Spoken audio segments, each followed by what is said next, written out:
Many thanks, Abdul Salam Jibril, for that background report. Now, we have in the studios here, as well as remote locations, guests who were participants in the conference that our correspondent just referred to. First, let's welcome Professor Mohammed Kuta Yahya, a professor of agricultural extension and development communication at the University of Ibadan, and the coordinator of the National Conference on the Livestock Reforms and Mitigation of Associated Conflicts. Professor Kuta Yahya, we're glad to have you this morning. Good to be with you. Good morning. Okay. Also here with us in the studios is Dr. Saleh Mamale, Executive Vice Chairman, Kaduna Peace Commission. Good to see you this morning. Good morning. Good morning, Nigeria. And also in the studios, of course, a regular guest on Good Morning Nigeria and a key participant at the conference, Architect Kabir Ibrahim, is a member of the Board of Trustees of the National Agricultural Development Foundation of Nigeria.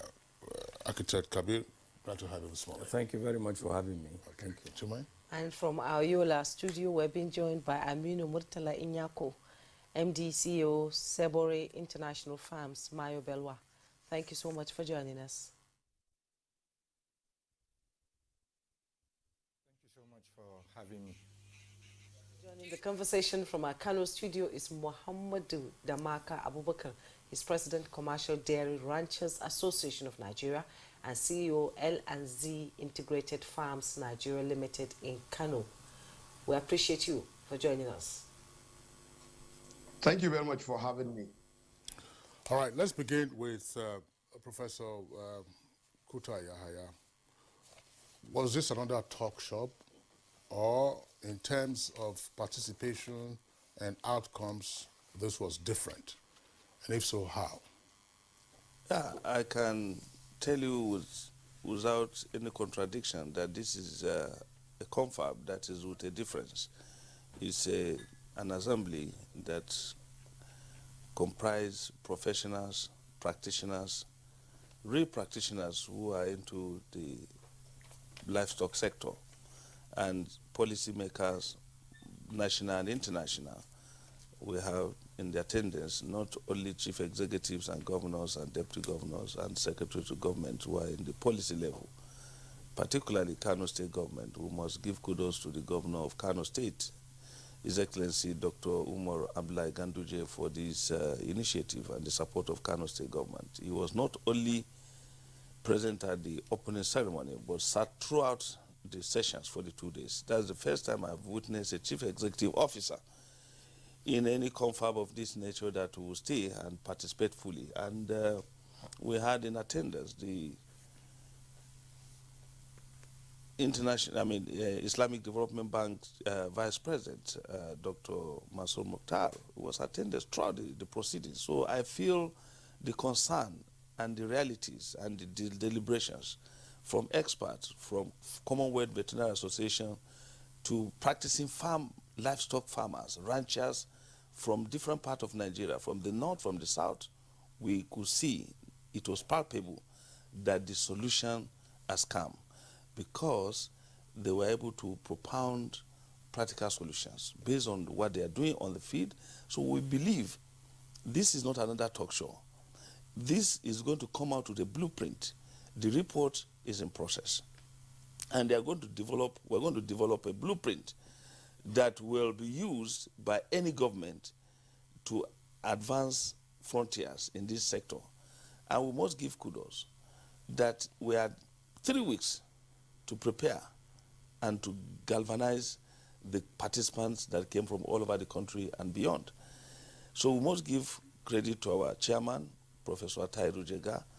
His integrity capital was brought to bear to attract participants who believe that this time around it's going to work. So I'm confident, Kingsley, that this is not another talk show. We're coming out with a blueprint, the implementation module, and that after all said and done, this government will start working on its implementation, and subsequent government will not resist these recommendations. You know, some people may ask that what happened to all the other resolutions you've had with meetings and, you know, this kind of sittings in the past? What will interest you to note is that part of the initiative of this committee is that we have gathered virtually every document that are to do with livestock reforms in this country. We're in our custody, we're reviewing them, we are processing and making recommendations to tease out how we can adopt it for practical implementation as solution package for Nigeria. Okay, thank you very much, Prof. Let's bring in Architect Kabir. Of course, you've been involved with all Farmers Association of Nigeria, the farming and agriculture in general. Were you pleased with the outcomes of the conference? Yes, especially coming from having participated in so many of these confabs. You know, we looked at what has been done since 1976. We also looked at, in 2015, the BY-led committee on which we served as x-raying everything that happened over the years. And the first thing that I said when I was invited to be part of this was that the thing that I noticed about all the programs, all the confabs, was that we did not really fund, we did not have a deliberate methodology of funding. Now, the Kano State program or experience is that the government borrowed money from the Islamic Development Bank to do something, and we have seen results. We have not seen any skirmish degenerating into violence amongst farmers and herders in Kano State. So I think that all the governors, especially in the affected areas, should model the Kano State experience to do this. Now, coming from there, we would now be able to really touch results. And therefore, anybody who leaves this matter unattended to is asking for trouble. So the fact is, we are practical people. We are the people who are denied our productivity because of the skirmishes. We are, in fact, if I was given the opportunity to invite all farmer leaders in the affected areas and even beyond, everybody came and saw and participated in what was there. And like Professor said, there is a blueprint, and I'm a member of the blueprint committee. We are going to bring up things that would be implementable, and everybody will key into it. I understand that government can only do so much, but the onus is on the private sector to really be able to bring about the change that is desired. And I think the private sector is on its way to doing this. We are definitely affected by whatever is happening in the society. Some people are taking over this, and we are blaming herders and farmers on all the matters. But once we key into the reforms, we will be able to sift the chaff from the grain. All the people who come in as criminals to bring about this disturbance will be weeded out, and we will be better off for it. In fact, if you look at the history of the First World, if you take the UK, for instance, about 100 years ago, they had the same problem. Today, I think all the livestock sector is semi-sedentarized. We used to go for the Royal Agricultural Show. From Paddington Station up to Manchester, you go by rail. Left and right, you see animals feeding on green, plush green, and they were confined. There were very good houses, cottage houses there too, where we were doing the agri show. And everything is value added. The cattle make more milk, there is more meat, and there is more prosperity on everyone, on the farmer and the pastoralists of before. So if that kind of thing should be done in Nigeria, there is a program already in place that needs implementation that will bring about this. This is the NLTP. Okay. The NLTP, once properly implemented, will take us to that land, to the promised land. What does the NLTP mean? The NLTP is the National Livestock Transformation Plan. This aims to semi-sedentarize or even sedentarize the pastoralists by giving them amenities like the pasture, drinking places, schools, hospitals for both human and animal and all that, and then encourage value addition so that your animals do not go from Dankama in Katsina State to Ogomosho and they go as bones. And they come back as bones and they don't produce enough milk, they don't produce enough meat. You yourself, the herder, don't get anything. And in the meantime, because of the the encroachment of the pathways, your animals tend to stray into farmlands and all that, and these problems occur. And that's why we have this farmer-herder. Everybody is talking of farmer-herder conflict. But there is more to it. But while we concentrate on that, let us solve all the problems associated with that, and then we will weed out all those things that are extraneous to that.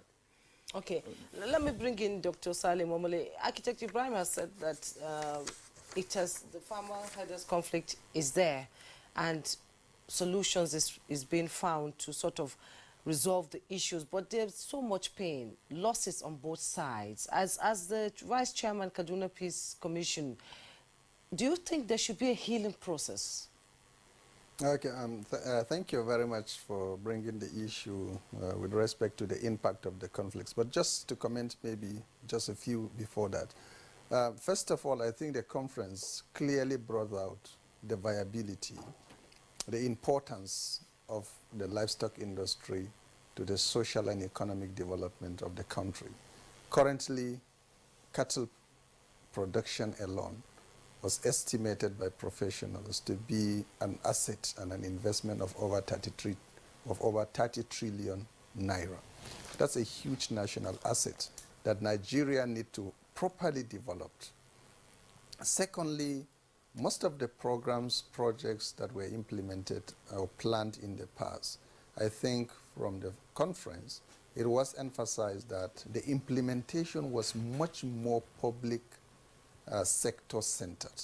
In other words, the government was expected to implement most of these policies with little framework for the producer organizations for the private sector. I think that this came out very clear. The third thing that was very important is that some of the associated conflicts are driven more by breakdown in inter-community relations, in the fact that people no longer cooperate for various reasons, and as a major trigger of some of these conflicts. And that if we will be able to engage our community-based institutions, our traditional rulers, and promote cooperation and unity within the citizens, we will be able to resolve many of these problems and ensure more peaceful coexistence. For example, like was highlighted in states like Kano, Jigawa, parts of Nasarawa, where we have this sort of social harmony. Despite huge populations of farmers and pastoralists, there is very minimal conflicts. Then finally, again, the role of the media and public engagement was very, very clear that the narratives, the type of reportage, and the way we project these issues matters a lot in either influencing or reducing these conflicts and creating the needed environment for robust both public sector and private sector investments in this in the core livestock sector, particularly the cattle production component. Now, coming back to the issue of the impact of the conflicts, for sure, there are many states in the country, not in equal proportion. Some states have been more affected, and there is need for robust peace building, conflicts management interventions, including initiating community-based dialogues and supporting these dialogues to restore communities to the path of social cohesion, to the path of, that cooperation among the various communities. And this was brought out very clearly by the conference. And I do hope that the blueprint that Professor and Board Architect just spoke about should be able to incorporate this. It's part of what has been contained in the National Livestock Transformation Plan, the peace-building components, supporting communities to rebuild their livelihoods. These are very important, and these are things that the public sector can do, but the private sector can also help through corporate social responsibility and promoting cooperation, like was exemplified in the discussions by, I believe, from Sebore Farms, from L&Z Interventions in Kano. They will expatiate more on how the private sector has supported. And then there were other examples, for example, from private sector farmers like Olam in Nasarawa, who brought out clearly how they are promoting integration among farming and pastoral communities through, economic investments in people. Now, to address this, critically, there was also the issue of the key skills gap. And that's where extension and capacity development for farming and pastoral communities will play a very central role. So I do hope, and we are all optimistic, that if this blueprint is designed, taking into cognizance the challenges of the previous implementation and broadening the development options within the National Livestock Development Plan, reviewing all the national policies to be in tandem with current realities, will provide an enabling environment for robust extension, for robust training and capacity development, for enhanced private sector investment, for more social cohesion and cooperation among communities, and for broader level of participation of Nigerian citizens, including our community-based organizations and traditional rulers, our religious bodies, the media, as well as our diverse civil society organizations. Of course, supported by strong state and federal government funding and institutional capacity support and the development partners. All right, thank you very much, Dr. Saleh Momale. Let's go over now to Yola, where we earlier introduced Aminu Murtala Nyako, who is of the Sabore International Farms. Murtala Nyako, of course, we understand you participated at the conference and shared the private sector experience. Very quickly, what are the highlights from your experience as a private sector operator in the farming sector that indicates that there are modern ways to go, and that those modern ways or modern methods, if adopted, could help in mitigating the perennial conflicts between farmers and herders? For having me this morning. Yes, I did participate last week in the conference, and I must say that it's highly commendable that the government of Kano, as well as other professors and private sector people, came together to actually look at some of the challenges facing the livestock sector. For us, I spoke from a very personal standpoint about what Sabore is doing. We are in Mabolwa, located in the northeast of Nigeria, which is, as many may say, is riddled with some of the perceptions of insecurity, unemployment, youth restiveness. And for us, what we've done is that we've looked at what is prevalent within our people, what our people are known for, and that's actually livestock, rearing, and management. And we also are in probably the confluent zones of what serve as the crisis zone, because the River Benue goes through Adamawa State. So a lot of the people within the livestock sector actually look at a conflict area between Adamawa and Benue. And we have proffered solutions that have tried to address this head on. In 2020, we started a program of backwardly integrating livestock farmers into the dairy value chain. This, we believe, is at the center and of the solution in the private sector can give. To date, we've actually integrated about 18,000 local dairy, and we actually created an infrastructure of collection that spans from Biu local government in Borno State, that's very close to Sambisa, all the way down to southern Taraba in Gembu, Gashaka, Serti, and the likes. To be honest with you, what we've seen is that the farmer herder crisis at the very base of the problem is a markets problem.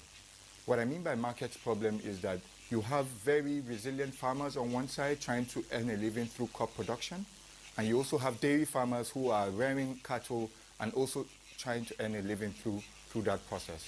What we have come to the realization is that private sector can bridge that gap by creating a market for crop production while also creating a market for the livestock farmers. It's our firm belief that in the coming decade, milk and dairy will become at the epicenter of growth for Nigeria in terms of contribution to GDP. The reason I say this is Nigeria is, 200 million odd people. 100 million of those are actually below the age of 18. And young Nigerians, if we really want them to fulfill their potential in the country, require proteins. And the two cheapest proteins are milk and eggs.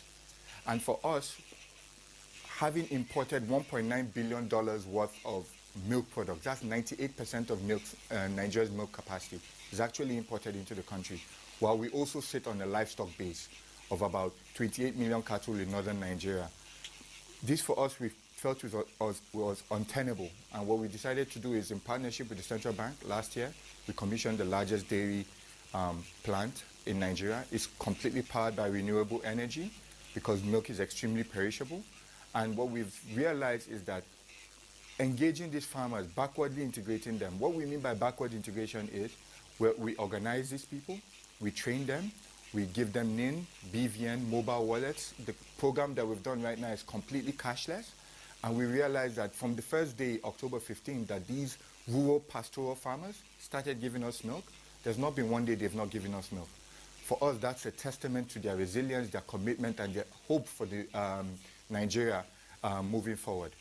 What lastly we've done is that the crop farmers have actually been integrated at community level as well to the dairy farmers. So crop farmers produce cattle feed. They give it to the company, which serves as feedlot centers for us, and we then hand it over to the dairy farmers. That way, the dairy farmers pay for their pay for the feed through mobile banking, through apps that have been created to bridge this gap. So the crop farmer is happy that he's been able to cultivate his crop, and he has a ready market that goes to the livestock. All this right now is being handled at the very minute level, at community level, and we've seen a level of integration that I think would befuddle a lot of Nigerians, that this kind of regional community cooperation can actually happen. For us, we are extremely optimistic that this model is the model that will be able to serve as the foundation stone to be able to first and foremost create employment for our youth and rural farmers, to be able to mitigate the conflict that is currently taking place seasonally between farmers and herders, and as well as start to contribute heavily and convert our cattle potential in Nigeria to a productive use. We actually really believe that our vision in the next coming decade is to make Nigeria the milk capital of West Africa. We believe we have the people, we have the cows, and we actually have the tenacity and vibrancy to actually make this a possibility. Thank you very much. Okay. Thank you so much for sort of educating us on how you can use technology to sort of mitigate some of these issues that causes the farmer-herder, clash in Nigeria. Let's now go to Kano, where Muhammadu Damaka Abubakar is standing by, and is President, Commercial Dairy Ranchers Association of Nigeria, and CEO L&Z Integrated Farms Nigeria Limited. That means you're on both sides, both as a farmer and as a herder. And climate change is one factor that has caused a lot of conflict, just not in Nigeria but across the West African region, all the way to Nigeria, because these farmers usually would not want to stay in one place. And there are so many, innovations through technology that farmers are now using, just like Mutala Nyako is talking about. How are you keen into this climate smart, agriculture that is happening in other climes? And what level of education do you have for people working with you that will be extended to other farmers and herders in not just in Kano, but across the country? Yeah, thank you very much. As Aminu has mentioned, that most of us in Commercial Dairy Ranchers Association of Nigeria are involved in the working with outgrowers, and outgrowers to us are all the pastoralists, because they are the major producers of milk in the country. So what we have done as an association is to get our members to get in their area of operations, identify some areas, communities that can produce milk, and we bring them into our fold, and then train them, and then show them the way to do modern farming or modern dairy production. And we also teach them the hygienic way of handling the milk in a way that they will produce the milk that will be able to be used in our processing facilities. So having said that, you talk about climate smart agricultural processes. Yeah, what we are trying to encourage is climate smart dairy production. And what we're trying to do is to come up with the process that will use very little square land space, and also water needs very limited. And we have identified hydroponic fodder production as a very, very, very good candidate for this climate smart dairy production. And another thing is the methane gas produced by these cows contributes immensely to the degradation of the ozone layer. So what makes dairy production to be a good candidate for climate challenges. So the further we've realized, having gone through some series of tests and analysis, that it reduces by great percentage the methane gas produced by cows. So in a sense, that technology has come to play, interplay of technology and production process had been able to give us a process that we can engage in dairy production, and it is at the same time it is a agro-smart process, agro-climate smart process. So, but all this can happen if there is what we believe commercial solution to farmers' hardest crisis. And it can only happen through public-private partnership. And to give an example of what we do in Kano, L&Z integrated farms come together with the Kano state government and development partners. So what we ask the government to do, Kano to do, is to identify some grazing reserves and then bring in the pastoralists into that grazing reserve, provide basic infrastructure of roads. So we have Social as an example in Kano, for instance. And then the government can bring in financiers. And in this instance in Kano, they partner with Islamic Development Bank to develop such areas. And to the extent that they establish milk collection centers, about 200 in the entire states. So what we are providing is the market and the training to the pastoralists on the best practice. And then we go to milk collection centers every morning to evacuate the milk they produce.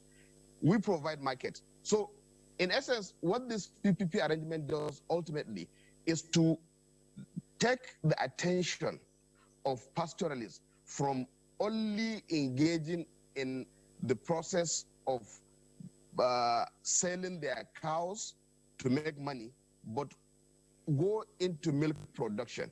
So this, once this psychology is inbuilt, the issue of cattle rustling itself will be reduced to the barest minimum, because the attraction now is more on milk than on beef. So the beef is what attracts cattle rustling, because it's only when you liquidate the cow you make money. But you can keep your cows, the cow is standing, you milk the cow, you make money without necessarily liquidating the cow. So chances, the attraction to issue of rustling will be will be very, very minimal. And what again we do in Jigawa State is to partner with the state government, and then they also have been able to identify grazing reserve that they will now bring the pastoralists into, and then we partner with them in providing milk collection centers in those areas. And we train the pastoralists also on the best practice, particularly the climate smart dairy production process. And when they do this, we go in the morning also to evacuate milk, and we bring it to our processing center. So we go into the market. So we have taken care of the upstream, and we have also taken care of the midstream. What happened to the downstream? This is the value change. The linkage, once it's missing, then the entire process collapses. So the downstream is where the market is. Unfortunately, this is controlled by the multinationals. So I had the Minister of Information mentioning that when they come into the country, into power, Nigeria was a major importer of rice. As it is today, we are a major producer of rice. I will want the incoming government to make some statement 4 years down the lane that when they come in, Nigeria is a major importer of milk. I think in Africa, we're the major importer of milk in the continent. I don't know how we rank in the world, if not first. So we will want a situation where the incoming administration will mention that, and then at the end of 4 years, they will tell us, now we are major producers and we can do it. We have over 20 million cows. Okay. Even if you use 10 million of these cows to produce milk, it means at even 2 liters. Director, come now. Muhammadu Damaka Abubakar there for your comments as well as prescriptions arising from the conference. Let's come back to the studios. Professor Kutaya, one issue that also emerged from the conference by way of recommendation is the proposal for the establishment of a Ministry of Livestock Resources. Now, some persons will link that up with also the role of agri-extension, which is your area of specialization. And happily, you had also been secretary to the state government of Niger.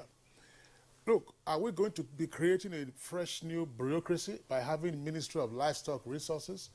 When in the past, we had livestock departments, and if you saw them in different parts of the country, much of what they were doing would be to erect some of these flimsy toll gates and just be collecting money rather than facing the real work of livestock control, livestock management, or livestock administration. What is the rationale, therefore, for recommending the establishment of Ministry of Livestock Resources at national and subnational levels versus ordinarily boosting agri-extension services, which will appear now to be at a very low level? Prof.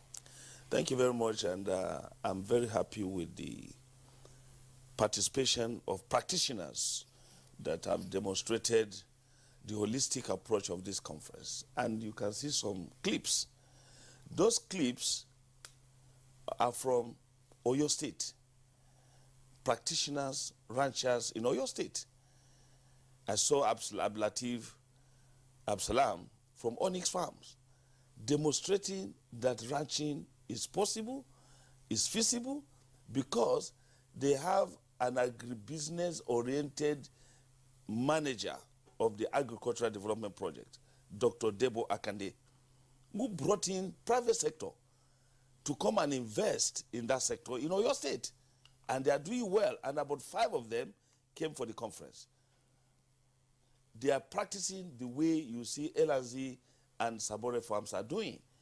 But they are unsung and noiseless because they are silent achiever. You can see hay production. They have expansive pasture land for producing hay that they can even sell, but for their livestock.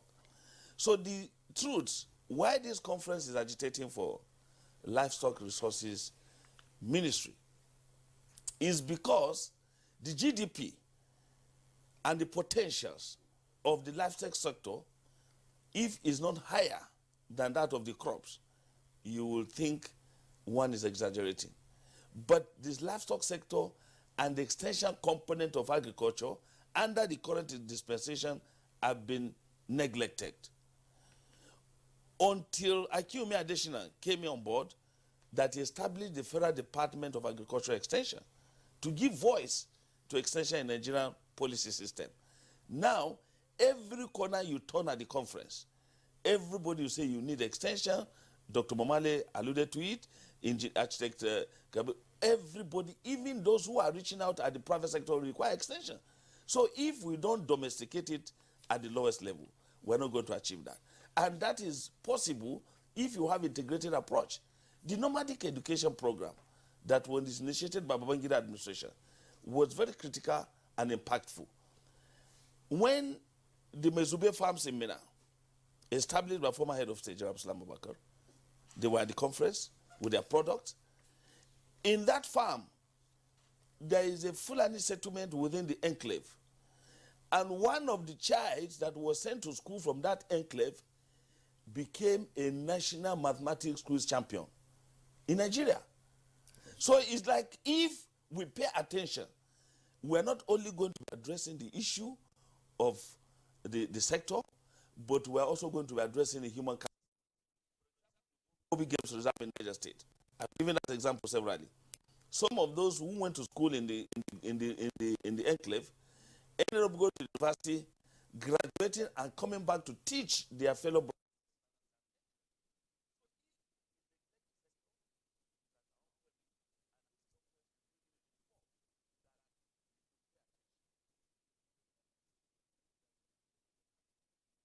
GDP. In the last 3 months, the customs of Nigeria provided statistics from MBS that 87 billion naira worth of milk was imported into Nigeria, and there was no local content. We have the capacity to say if you give us 20-30% local content, that means the economic prosperity that will be associated with livestock sector will become great. Nigeria will generate more revenue. Nigeria will save more money from our foreign reserve. And the countries that are producing and leading in milk production today don't have the capacity, the potentials of Nigeria in terms of available space where they can produce, and in terms of the requirements, in terms of human capital. All the experts that are assembled from the keynote speaker at that conference is a professor of animal science. Professor Yai is the registrar, Nigeria Institute of Animal Science, and many eminent scholars in different diverse areas of agriculture and livestock sector participated from local and international. And the language is one. Let's come together and address holistically. Public and private partnership should be engaged, should be entrenched, so that Nigeria will move forward. And I am confident before the exit of this administration, they will do something practical from the recommendations that will come out of this conference. When the report is presented, when the blueprint is presented, Kingsley, I can assure you, it will be irresistible, and it's going to be the cornerstone and the background that Nigeria is looking for and waiting for. Okay, thank you. Architect Ibrahim, this is a tall dream, some people might say, and implementation is key. So how can this dream that is on paper be realized in actuality? You see, the mistake that we have made in the past was thinking that government alone will do this. Now, if we wake up in the private sector and investments are encouraged by policies, so many people from the private sector will get into it, and it will get the optimum push to really make it work. And this is what happens everywhere in the world.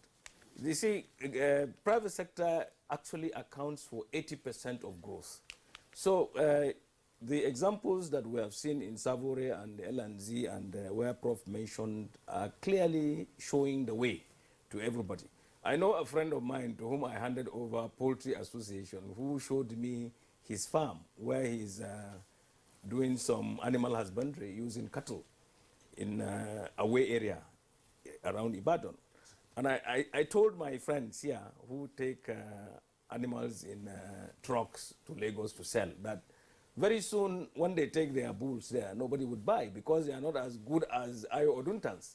So, you know, as we wake up from our slumber, as we invest further in this business, we will find out that it is far more prosperous to be a livestock farmer than to be a crop farmer even in Nigeria. I am essentially a livestock farmer. You know, I was president of Poultry Association. As far as I'm concerned, poultry has the shortest asset conversion rate, the fastest asset conversion rate in terms of money investments. Because, you know, if you do poultry within 6 weeks, if you do it for meat, you go to the bank. If you do it for egg, within 18, 22 weeks, you go to the bank. And if you raise a good admixture of cattle, the heifer will, of course, you know, they get pregnant like human beings and all that. But if you can harness the milk and make sure that you invest more on the beef, the muscle build and all that, you will become very rich sustainably. You know, in Nigeria, what we tend to look at is doing rain-fed agriculture. So while the stock, the crop farmer is waiting for the rains to fall, your animals are giving you milk and all that all year round. So to me, you know, I would encourage many people to invest in livestock so that they will have a good relationship with the crop farmers in terms of, you know, somebody mentioned something there that the crop farmer produces residue helps to feed the livestock. And the livestock, the dung, also helps in bringing farmyard manure to the. So you have to have this symbiotic relationship, and you have peace and you have prosperity. in the first world, if you go to the United States or America, for instance, there's a place I went to, they call it Germantown. There are about 400 dairy farms. They have now been reduced to about 3 because somebody is adding value to milk. So what you do is a truck comes to your farm, it takes all the milk you have, they pay you at the primary level, then they take it for processing, and you get a percentage of the processed milk. So you are forever rich. So relationship can be built around that, and everybody will be better off for it. Good business. Thank you. Thank you very much. Architect Kabir, thanks a lot. The point you made about encouraging persons to get into farming, that's to say crop production or animal husbandry, it's a good one. But there are persons who have taken this route, and unfortunately their stories have been not particularly heartwarming. In some cases, disastrous, on account of the conflicts between farmers and herders, which is what this conference was aimed at addressing, and from which the recommendations that we've talked about here are important. I want to bring in again Dr. Momale. Dr. Momale, 2 related issues. We say ranching is the way to go. We have to plan, we have to have our ideas, but against that backdrop is what we have with regard to effectively managing the ECOWAS protocol on transhumans. In Nigeria, when we are planning, for whom are we planning? Are we planning for these pastoralists who are in Nigeria, or we are planning for the pastoralists who are coming from all over Africa, wherever they are coming from, into Nigeria? In other words, how do we reconcile this? To say, because that issue I think came up also at the conference, what should be our response? Some persons argue that, oh, there's no challenge with the ECOWAS protocol on transhumans. It's the management of it. Are we focusing on that?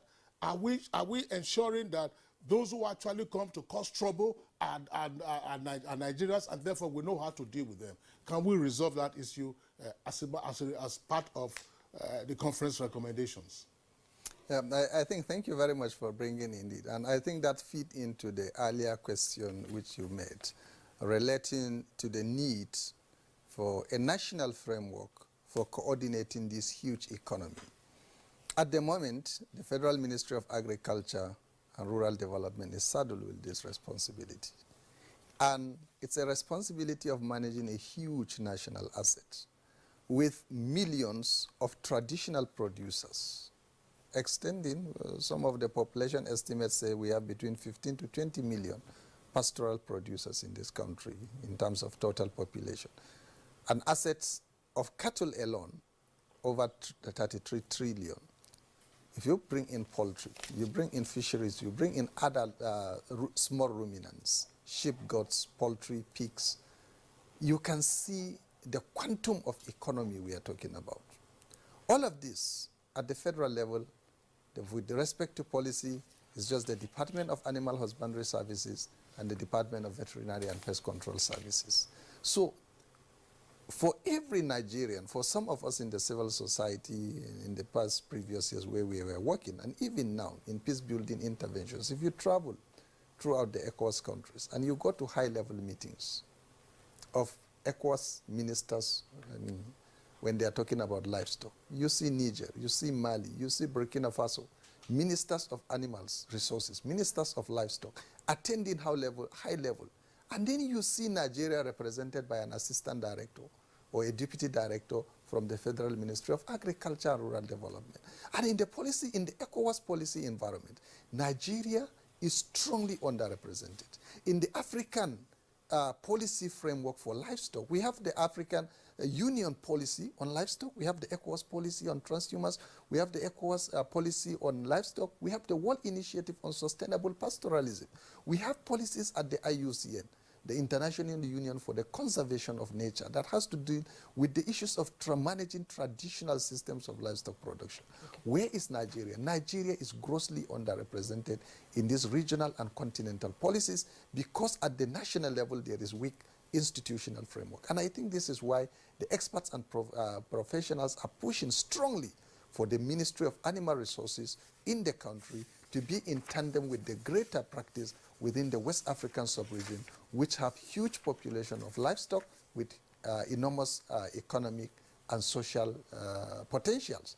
Now, moving this to the ECOWAS protocol, to the ECOWAS transformers, it was just passed not very long ago, in 1998.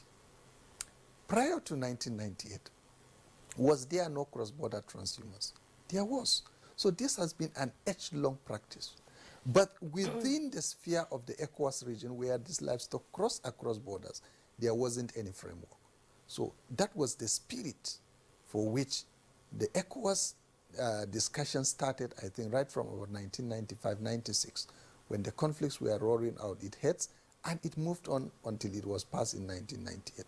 So which federal institution has taken this law very seriously, and what kind of awareness, what kind of administrative and institutional framework have been put in place for the implementation of this policy? Again, the fact that we have just a single department, even the Department of Animal Husbandry Services is not up to 10 years old. It was just that Ministry of Livestock. Dr. Omole, you have to round off quickly. We are running out of time. Okay. Briefly, so, please. Considering this collectively, if we have stronger federal and state institutions that will manage this economy, all of these issues we are talking about, the coordination, the development components will all be harmonized and coordinated in such a way that it will address the root causes of conflicts, promote inclusive processes, and promote increased productivity. Indeed, Dr. Salim Omole, you've raised a lot of pertinent questions, and I hope those in authority are listening and will key into this conversation so that they can find more resolutions to the problems on ground. Dr. Salim Omole, Executive Vice Chairman, Kaduna Peace Commission, thank you so much for coming on Good Morning Nigeria. We also have Professor Mohammed Yayakuta, who's a Professor of Agricultural Extension and Development Communication and Coordinator, National Conference on Livestock Reforms and Mitigation of Associated Conflicts. It's a pleasure to have you join us. Architect Kabir Ibrahim, Member Board of Trustees, National Agricultural Development Foundation of Nigeria. Thank you for your time. Thank you. And from Yola, we had Aminu Murtala Inyako, MD CEO, Sebore International Farms, Maya Bolwa. Thank you so much. We're sorry we couldn't go back to you. Time is not on our side. And Mohammed Dammaka Abubakar, he's President, Commercial Dairy Ranchers Association of Nigeria, and CEO, L&Z Integrated Farms Nigeria Limited in Kano. Gentlemen, thank you so much for coming on Good Morning Nigeria. And that's how it's been for today. Join us tomorrow for another insightful edition of the program. I am Jumbo yourself. And I'm Kingsley Osadolo saying, do have a nice day.